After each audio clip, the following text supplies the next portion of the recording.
জিম্বাবুয়েতে ত্রিদেশীয় সিরিজে দক্ষিণ আফ্রিকাকে হারিয়ে শুভ সূচনা করেছিল বাংলাদেশ অনূর্ধ্ব 19 দল। তবে দুই দলের দ্বিতীয় দেখায় প্রোটিয়াদের সঙ্গে হার দেখেছিল আইজুল হাকিম তামিমের দল। তৃতীয় ম্যাচে এসে সেই হারের প্রতিশোধ কড়াইগুন্ডায় বুঝিয়ে দিল বাংলাদেশ। প্রোটিয়াদের বিপক্ষে বড় জয় তুলে নিয়েছেন যুব টাইগাররা।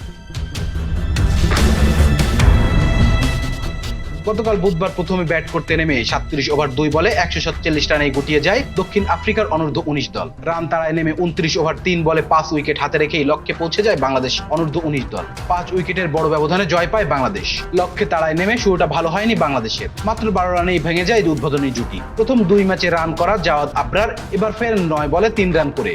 দায়িত্ব নিতে পারেননি অধিনায়ক আইজুল হাকিম তামিমও। 17 বলে 7 রান করে ফেরেন তিনিও। ব্যর্থ হয়েছেন রিজান হাসানও 8 বলে 1 রান করে। 13 বলে 6 রান করেন কালাম সিদ্দিকীও ধরেছেন একই পথ। বাকিদের এই যাওয়া আসার ভিড় এক প্রান্ত আগলে রেখে লড়াই করে যাচ্ছিলেন আরেক ওপেনার রিফাত বেগ। হাফ সেঞ্চুরির আশা দেখিয়ে ফিরেছেন তিনি।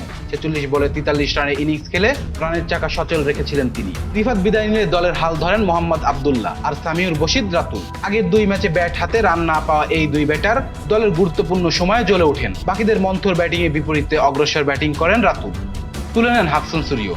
পঞ্চম উইকেটে 79 রানের জুটি করে জয়ের বন্দরে নোঙর করেন এই দুই মিডল অর্ডারের ব্যাটার। 47 বলে 20 রানে অপরাজিত থাকেন আব্দুল্লাহ আর 36 বলে 52 রানে অপরাজিত থাকেন রাতুল। এর আগে টস হেরে ব্যাটিং করতে নামে ব্যর্থ হয়েছেন দক্ষিণ আফ্রিকার টপ অর্ডার। নিয়মিত বিরতিতে উইকেট হারায় তারা।